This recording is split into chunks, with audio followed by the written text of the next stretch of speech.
हाय दोस्तों। तो हम कल बात कर रहे थे कि फार्मर सर्टिफिकेट में होने वाले जो फ्रॉड है, जो गलत किस्म के फार्मर सर्टिफिकेट में स्कैम होते हैं उसके बारे में।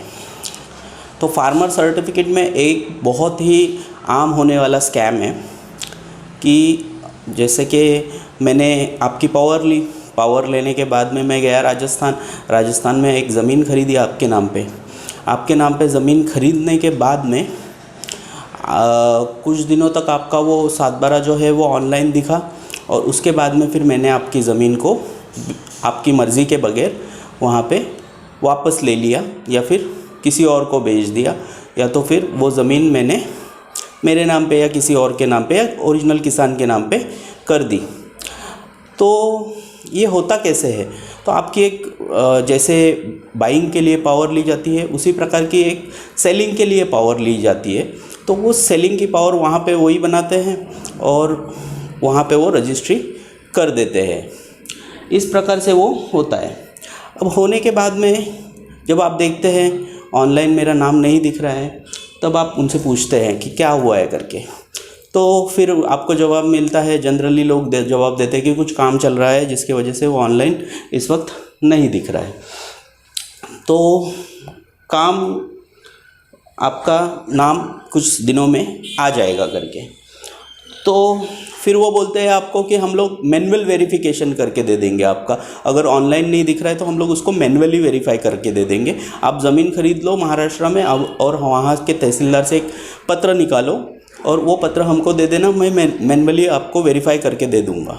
तो कई ऐसे लोग हैं कि जिन्होंने इसके बारे में मतलब तहसीलदार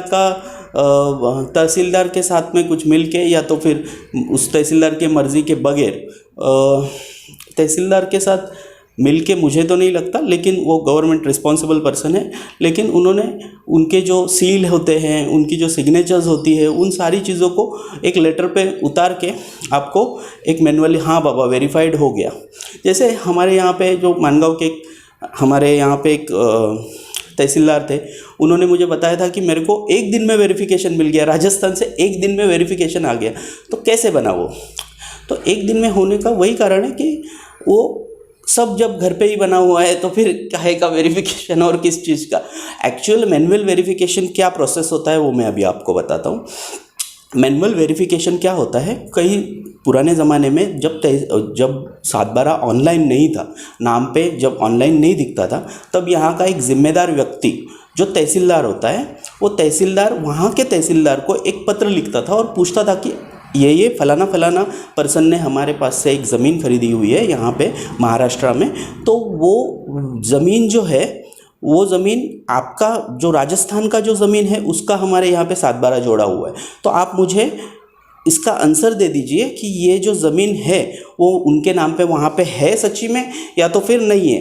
तो ये होता है मैनुअल वेरिफिकेशन। अब मैनुअल वेरिफिकेशन वहाँ पे भी इतनी आसान प्रोसेस नहीं है, राजस्थान में भी इतनी आसान प्रोसेस नहीं है। अब तहसीलदार के पास वो पत्र जाने के बाद वो देता है अपने रेवेन्यू इंस्पेक्टर को, दैट इज़ रेवेन्यू इंस्पेक्टर को। फिर वो रेवेन्यू इंस्पेक्टर हमारे यहाँ पे जिसको सर्कल बोला जाता है, वो सर्कल ऑफिसर जो होता है वो अपने तलाठी को देता है, और तलाठी अपना रिपोर्ट फिर रेवेन्यू इंस्पेक्टर को देता है, और फिर रेवेन्यू इंस्पेक्टर जो होता है वो तहसीलदार को अपना रिपोर्ट सबमिट करता है। ये होता है एक्चुअल मैनुअल वेरिफिकेशन। अब मैनुअल वेरिफिकेशन यहाँ से भेजने के बहुत सारे रीज़न हैं। कई बार तहसीलदार को कुछ डाउट रहता है महाराष्ट्र के, कई बार तलाठी को कुछ डाउट रहता है उस गांव के कि ये जो लैंड है ये सही है नहीं है राजस्थान की। तो ऐसा आज भी होता है कि मैनुअली वेरीफाइड किया जाता है। लेकिन ये जो अगर आपका नाम दिख ही नहीं रहा है जब आपकी ज़मीन ही बिक चुकी है, तब फिर जब ज़मीन ही नहीं है तब फिर कैसे फिर मैनुअल वेरीफाइड होगा? होने का कोई सवाल ही नहीं उठता है। मैनुअली वेरिफिकेशन इस प्रकार का एक प्रोसेस होता है, और इस प्रकार से कुछ गलत तत्व लोग जो रहते हैं वो इसमें सर्टिफिकेट में प्रॉब्लम क्रिएट करते हैं। अच्छा, ये भी एक दलील दी जाती है कि मैंने तो महाराष्ट्र में समझो 2 महीने में दिख रहा है 7-12, उसी में आपने ज़मीन ले ली महाराष्ट्र में, फिर उसके बाद वो उसको बेचे या कुछ भी करे तो भी मुझे कुछ लेना देना नहीं है। तो ऐसी बात नहीं है, ऐसी बात नहीं है। आपको बहुत जगह पर उस सर्टिफिकेट को वेरीफाइड करना पड़ता है, उसके 7-12 होने के बावजूद भी। जैसे कि समझो एक एक्स पर्सन है, उसने ज़मीन ली महाराष्ट्र में, सर्टिफिकेट लगाया राजस्थान का सर्टिफिकेट लगाने के बाद में उसके नाम पे ज़मीन हो गया। ज़मीन होने के बाद में किसी ने उसके ऊपर ये एलिगेशन डाला कि ये जो सर्टिफिकेट है ये सही नहीं है, ये नहीं है, और उसी दौरान उसकी ज़मीन फिर ऑनलाइन दिखना बंद हो गई। तब फिर क्या एलिगेशन आएगा कि ये ज़मीन जो थी, क्योंकि आपके पास तो ना आपने बेचने की पावर दी हुई है, ना आपने कोई रजिस्ट्री की हुई है, आपका तो नाम चला गया है।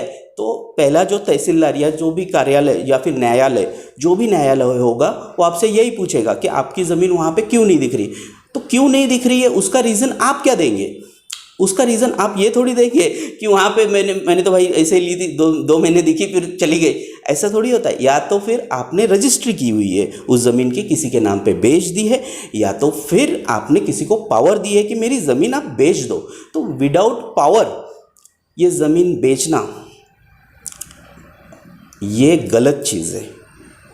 तो आपको इन सारी चीज़ों से सावधान रहना होगा कि अगर आप सर्टिफिकेट बना रहे कोई दिक्कत नहीं है, ज़मीन नाम पे ले रहे तो भी कोई दिक्कत नहीं, लेकिन एटलीस्ट कई महीनों तक, कई सालों तक इवन आप आपके नाम पे उस राजस्थान की ज़मीन को रखिए, ताकि अगर कोई भी एलिगेशन आएगा तो आप उसको डिफेंड कर पाएंगे। अगर बेच रहे हैं तो आप उसकी प्रॉपर सेलिंग की पावर दीजिए, आप उसकी प्रॉपरली रजिस्ट्री कीजिए, तो ही आपका नाम वहाँ से जाना चाहिए, नहीं तो फिर बिल्कुल नहीं जाना चाहिए। ओके, तो ये ऐसा होता है। तो ये जो स्कैम है इससे थोड़ा सावधान रहिए। Okay, thank you very much.